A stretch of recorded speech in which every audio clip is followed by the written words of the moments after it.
When I started out in earth science, I actually came from a physics background, so I was interested in geophysics.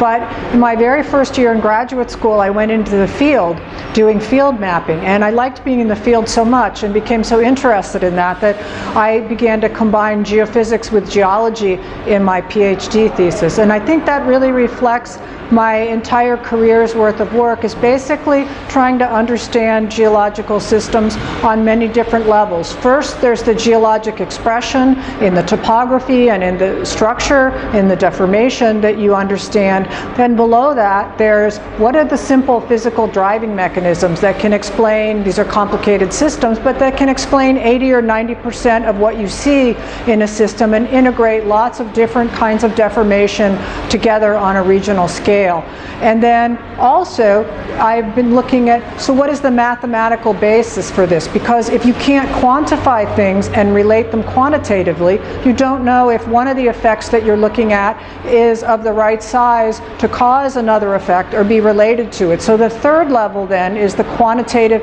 integration, where you use the geodynamic models, translate them into mathematical terms, and then back into the geology. So you have these three layers which overlay each other: the geological observations, the large-scale physical understanding and process, and then the mathematics which quantifies those physical processes. And finally, you have to have all three of these layers line up together before you feel that you fully understand the workings of one of these tectonic systems.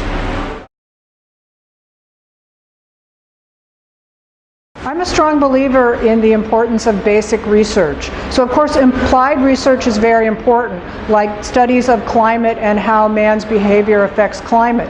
But we would not know how to approach these problems unless the basic research fundamentals had not been done or were not being done. We never know where the basic research is going to become important to our societal needs. So it's important, particularly in the earth sciences, to pursue research on a whole variety of different levels, both from the very, very basic to the very, very applied.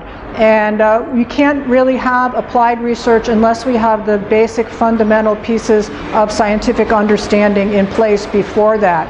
And going forward into the future, we never know which pieces of our basic scientific research are going to become important. So going back many centuries, we never knew that people playing around with lightning were going to be responsible for the modern electric systems that we have in our cities.